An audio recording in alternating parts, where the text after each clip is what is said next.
चलिए आज हम एक नया चैप्टर स्टार्ट करने जा रहे हैं जिसका नाम है सेल साइकिल और सेल डिवीजन। ठीक है, देखिए बेटा, आप लोगों को ये बात पता है कि कोई भी ऑर्गेनिज्म होता है वो सेल का बना होता है और सेल एक टिश्यू में कन्वर्ट होता है थ्रू सेल डिवीजन। कोई भी सेल जब अपने आप को मैच्योर करती है तो अपने दो टुकड़े करती है, जिसमें हम जो प्रोसेस बोलते हैं उस प्रोसेस का नाम होता है सेल डिवीजन। ठीक है, अब सेल डिवीजन होता कैसा है वो इस चैप्टर में आपको एक एक स्टेप वाइज पता चलेगा। ठीक है, देखिए कोई भी सेल है, इसके साथ इसका खुद का न्यूक्लियस होगा।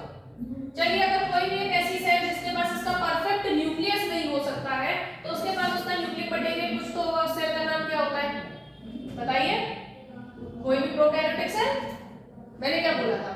कोई भी एक ऐसी सेल जिसके पास उसका परफेक्ट न्यूक्लियस नहीं पाया जाता उस सेल का नाम क्या है? Prokaryotic cell. कंफ्यूज क्यों होना है इस बात में? अब ये क्या करेगा? अपने खुद के दो पार्ट्स बनाएगा, एक ये और दूसरा ये। इस प्रोसेस का नाम क्या है? Cell division. यही सेल फिर से मैच्योर होगी और मैच्योर होके अपनी फिर से उसी स्टेज पर जाएगी, तो इसका मतलब दोनों वही सेल अपनी खुद की एक साइकिल बना रही है। इस प्रोसेस को हम क्या नाम देते हैं? Cell cycle. ठीक है, अब मैं आपको बताती हूँ सेल डिवीजन और सेल साइकिल का मतलब क्या होता है। किसी भी जेनेटिक मटेरियल में इतनी कैपेबिलिटी हो कि वो अपने आप को डुप्लीकेट कर सके। डुप्लीकेट का मतलब है अपनी खुद की कॉपी बना सके। जो अपनी खुद की कॉपी बना सकता है उस जेनेटिक मटेरियल को क्या हम मानेंगे? बिल्कुल। जैसे कि एग्जांपल दो, कोई भी ऐसा डीएनए है ना, ऐसी कोई चीज जो अपने आप को सिंथेसाइज कर सके, कोई भी हो सकता है मटेरियल। ये सब क्या है? एक ऐसा पार्ट है जिसमें सेल डिवीजन या सेल साइकिल चल सकती है।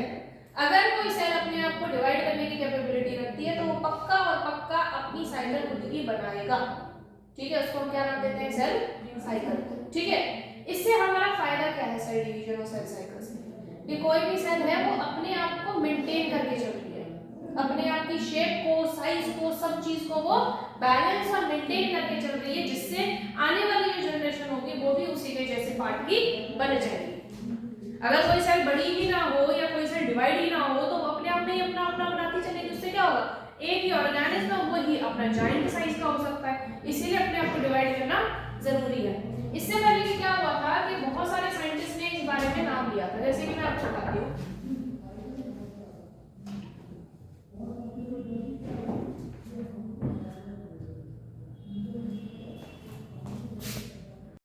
देखो भाई, जो माइटोसिस है और जो मियोसिस वर्ड है, आप इसके बारे में जानते ही होंगे थोड़ा सा। किस किस को पता है इसके बारे में? चलो एक बार और डिस्कशन कर लेते हैं। आपके पास कोई सेल है बेटा, ठीक? इस सेल का जो नेचर है वो डिप्लॉयड नेचर है, और डिप्लॉयड नेचर जो है मतलब इसके जो क्रोमोसोम नंबर है वो डबल है। ठीक है, देखते हैं इसके क्रोमोसोम नंबर डबल है, और जब क्रोमोसोम नंबर है उसको हम डिनोट किससे करते हैं? स्मॉल n से। तो डिप्लॉयड को हम किस तरीके से लिखेंगे? 2n से। ठीक, ये जो सेल है जब ये अपनी खुद के दो पार्ट्स करे और उसमें इसकी प्लॉइडी जो है वो 2n ही आ रही है, ये भी 2n है, ये भी 2n है। इसका मतलब हमने क्या किया इसमें? माइटोसिस। ठीक है, मानकर चलो आपके पास कोई एक सेल है जिसका नेचर 2n है। ठीक है, ये अपने क्या करेगी? दो पार्ट्स करेगी। ठीक, तो इसकी जो प्लॉइडी है वो हो गई है हाफ। ठीक, 2n का n है, लेकिन फिर से इसी सेल ने अपने दो टुकड़े और किए, लेकिन इसमें जो इसकी प्लॉइडी थी वो हाफ नहीं हुई, वो कैसी रही है? n ही रही है। इस प्रोसेस को हम क्या नाम देते हैं? पूरी को मियोसिस, या आप क्या नाम दे सकते हैं इसको? Meiotic division. क्या बोल सकते हैं इसको? Meiotic division. और इसको हम क्या नाम दे सकते हैं? Mitotic division. आगे बात समझना। चलिए, जब हम डिप्लॉयड या हैप्लॉयड सेल्स की बात कर रहे हैं, तो अगर मैंने आपको एक ऑप्शन ये दिया है बेटा कि आपको मैं एक सेल दे रही हूँ जिसका नेचर हैप्लॉयड है, जिसका नेचर हैप्लॉयड है, तो आप मुझे बताओ ये माइटोसिस करने जाएगा कि मियोसिस करने जाएगा? जल्दी बताओ, मियोसिस क्यों नहीं कर सकता? n/2 नहीं हो सकता, वो ज्यादा छोटा हो जाएगा। ठीक है, तो इसकी जो दो सेल्स बनेंगी वो कैसी बनेंगी? n ही बनेगी। इसका मतलब माइटोसिस ही होगा। आई बात समझ में? अगर मैंने आपसे ये बात बोला कि हम माइटोसिस करवाएं तो n और 2n दोनों में करा सकते हैं। किस किस में हो सकती है माइटोसिस? हैप्लॉयड में भी हो सकती है और डिप्लॉयड में भी हो सकती है, लेकिन मियोसिस सिर्फ और सिर्फ किस में होगी बेटा? डिप्लॉयड सेल्स में। क्लियर हो गया? अब आप आगे ये चीज देखो बेटा, जो माइटोसिस वर्ड था वो फ्लेमिंग ने दिया था। ये मैं आपको इसलिए करा दे रही हूँ कि आपको थोड़ा सा एक्स्ट्रा नॉलेज के लिए मिल जाए कि टर्म्स जो थे वो किसने दिया था। सोमैटिक सेल्स के बारे में किसने बात करी थी, और जनरेटिव सेल्स जो होती है या रिप्रोडक्टिव सेल्स होती है उसके बारे में भी किसने बात करी थी। तो फ्लेमिंग आया था 1882 में, इसने इसका नाम रखा था, टर्म रखा था। ठीक है, और मियोसिस जो थे वो फार्मर एंड मूरे ने दिया था, फार्मर एंड मूरे। ठीक है, दूसरी चीज आप लोगों ने ये बात आपको पता है कि सेल डिवीजन जब होता है, सेल डिवीजन जब होता है तो वो दो सेल्स में होता है।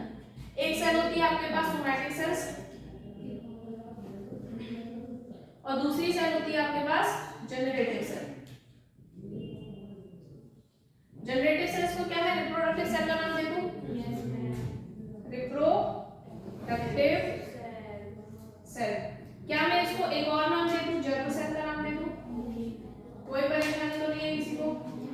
अब पॉइंट है कि ये किसने दिया था। ठीक है, सोमैटिक सेल्स के अंदर सेल डिवीजन होता है, इसको दिया था बीएफ ने। किसने? बीएफ। बी से सटन एंड बोवरी वाला, बोवरी याद है?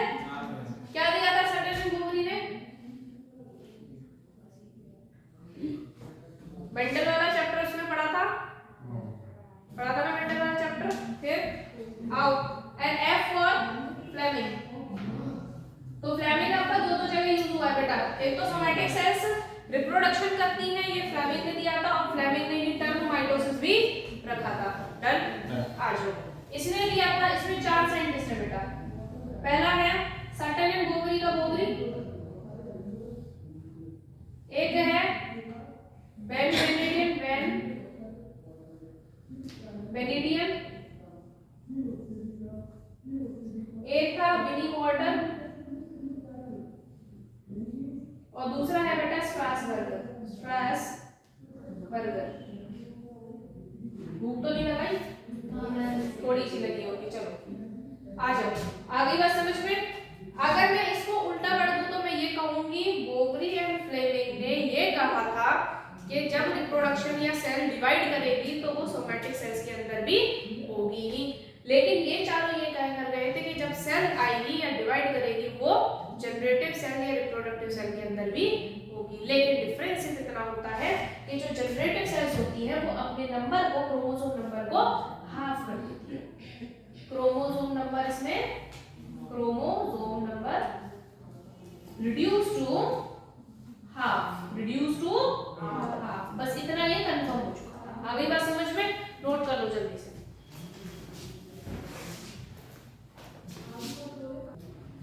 अब देखो, हम लोग जो शुरू करने वाले हैं वो करने वाले हैं सेल साइकिल के बारे में। ठीक है,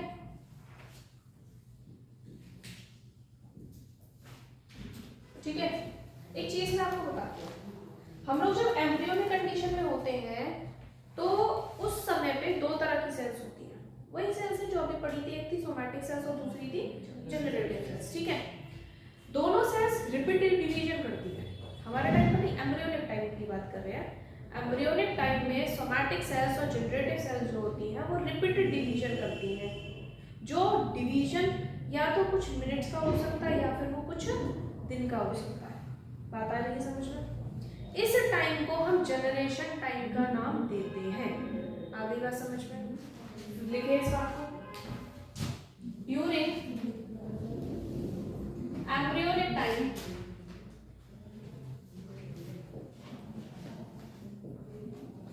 somatic cells and generative cells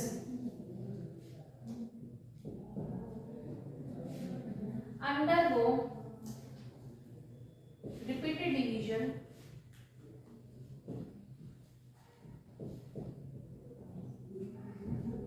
called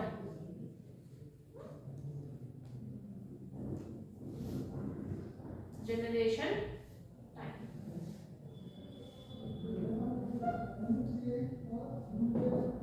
ठीक है, जिसका ड्यूरेशन कितना होता है बेटा जी? few minutes to few days।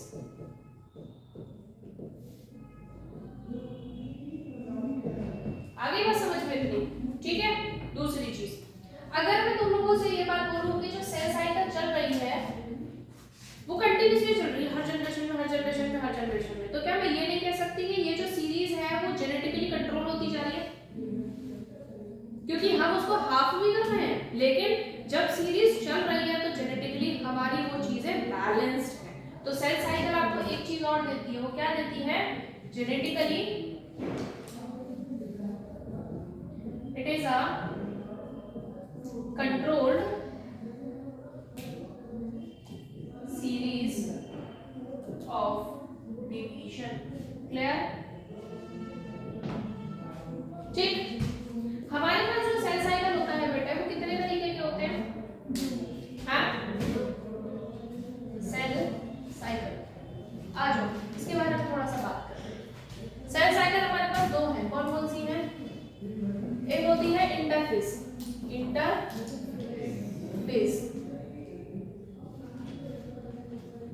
और दूसरी होती है हमारे पास माइटोटिक फेज। ठीक, इंटरफेस जो होती है उसमें तीन पार्ट्स आते हैं बेटा, 1, 2 and 3। G1 phase, G1 phase, then next S phase and the next one is G2 phase। ठीक, देखो हमारे पास जो सेल साइकिल चलती है, ह्यूमन बीइंग्स से बात कर रहे हैं, हर किसी का अपना अपना पार्ट होता है। ठीक है, जैसे ईस्ट की सेल्स को 90 मिनट्स लगते हैं सेल साइकिल को करने के लिए। ठीक है, लेकिन हम लोगों को कितना टाइम लगता है? इन ह्यूमंस में हमारी जो सेल साइकिल चलती है वो कितनी चलती है? 24 घंटे की होती है, 24 आवर्स की। ठीक है, जिसमें मैक्स टू मैक्स 1 घंटे की साइकिल लेता है ये, 1 आवर का ड्यूरेशन इसका रहता है। ज्यादा से ज्यादा 2 घंटे हो जाएंगे, इससे ज्यादा मत करना। ठीक है, और बचा हुआ 23 आवर्स की साइकिल किसकी है? इंटरफेस की। ठीक है, अब आ जाते हैं इसके पास 1, 2, 3 एंड 4। इसका है जीवन। जीवन का दूसरा नाम याद करें सबसे पहले, जीवन फॉर गैप 1 फेज या ग्रोथ 1 फेज या post mitotic phase. Post mitotic क्यों बोल रहे हैं? क्योंकि जो एम फेज है माइटोटिक फेज, उससे ये बाद में हो रहा है, माइटोसिस के ये बाद का, पोस्ट का मतलब बाद। ठीक है, अभी मैं बनाऊंगी S phase for synthesis phase. ठीक है, सिंथेसिस फेज। आ जाइए, इसका नाम लिखे, देखिए बताओ हिमांशी क्या है इसका? गैप G2 फेज का नाम गैप 2 फेज। दूसरा growth 2 phase. Very good, growth 2 phase. Next pre mitotic phase. Pre mitotic phase done. आ जाओ, इसकी ड्यूरेशन याद कर ले थोड़ा सा। इसका जो ड्यूरेशन लगता है वो आपका जाता है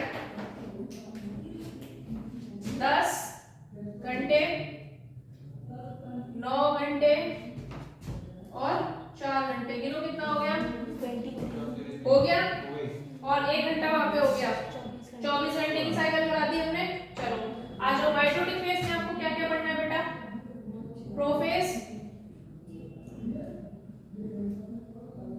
metaphase, anaphase, and the last one is telophase, and the last one is cytokinesis, cytokinesis। इसका मतलब यहाँ पे जो हो रहा था वो क्या हो रहा है, कैरियोकाइनेसिस हो रही है। अभी क्या होती है बेटा, कैरियो,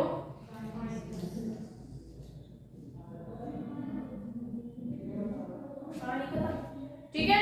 तो अब हमें यहाँ से पूरा चैप्टर डिटेल में पढ़ना है। स्टार्टिंग करेंगे जीवन से, S G2 and then mitotic phase. तो देखो एक वर्बली डायग्राम बना दो उसका, दूसरा मैं आपको फिर से बना के दिखाऊंगी। ये एक साइकिल बना रही है, ठीक है, सेंटर है, यहाँ से आप एक फेज ले लो बेटा, ये 1 घंटे का फेज है, दैट इज एम फेज। ज्यादा टाइम कौन ले रहा है, G1,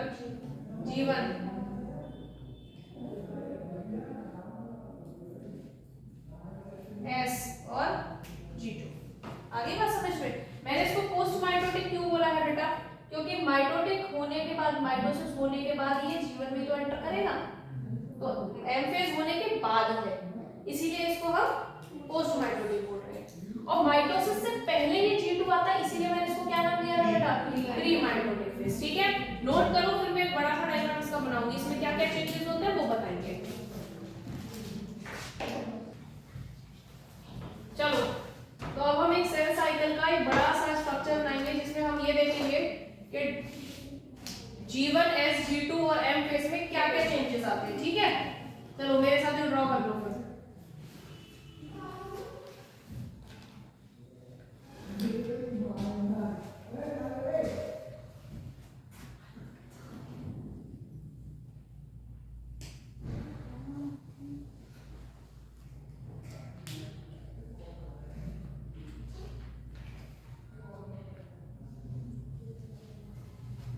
देखिए भाई, आपके पास सेंट्रल एक पार्ट है जिसमें आप एक फेज देना चाहते हैं। मैं यहाँ से सबसे पहले इसको एम फेज में बांट दूँ, ठीक है। ठीक, ज्यादा टाइम किसने लिया है, G1 में, और उससे कम टाइम कौन ले रहा है, तो उसको थोड़ा सा और कम करना चाहिए ना कायदे से। ये एस फेज हो गया, ये G2 फेज हो गया, और ये हो गया आपका M फेज। तो लिख लेते हैं एक बार नाम इसका, G1, S, G2 और M फेज। ठीक है, इस M फेज के अंदर थोड़ा सा 5 फेजेस और दिखा देते हैं। एक प्रोफेज, मेटाफेज, एनाफेज, टीलोफेज और साइटोकाइनेसिस। 1 2 3 और लास्ट में ये फाइनली टेढ़ी हो ही गई लाइन। 5th, ठीक है, लिख लो। ये कौन था, प्रोफेज, ये कौन है, मेटाफेज, ये कौन है, anaphase, next one is telophase, and the last one is cell का टूटना, दैट इज साइटोकाइनेसिस। चलो ड्यूरेशन लिख दो फटाफट से, क्या क्या ड्यूरेशन होती है इनकी। इसकी है 1 आवर की ड्यूरेशन, इसकी है 10 आवर की ड्यूरेशन, 9 आवर और 4 आवर की। याद हो गई। आओ चेंजेस लिख लेते हैं फटाफट से, इसमें क्या क्या चेंजेस होते हैं। देखो इसमें होगा क्या क्या, आपके पास न्यूक्लियस होगा, न्यूक्लियोलस होगा, प्रोटीन्स होंगी, अमाइनो एसिड्स होंगे, इन सब की सिर्फ ग्रोथ होगी। क्या होगी इनकी, ग्रोथ। तो यहाँ लिखेंगे growth of nucleus, nucleolus, protein, amino acid takes place. लेकिन यहाँ पे डीएनए जो है, या डीएनए का अमाउंट जो है वो यहाँ पे डबल नहीं होगा, लेकिन प्रिपेयर शुरू कर देगा। यहाँ पे डीएनए का बहुत कंफ्यूजन ये होता है कि डीएनए की कॉपी हो जाती है, यहाँ पे डीएनए अपने आप को डुप्लीकेट करना शुरू कर देता है। यहाँ पे डुप्लीकेशन होगा नहीं डीएनए या क्रोमोसोम किसी भी चीज का, लेकिन हाँ वो वहां पे अपने आप को तैयार जरूर कर देता है। और काम कहाँ पे शुरू करता है, एस फेज के अंदर, ठीक है।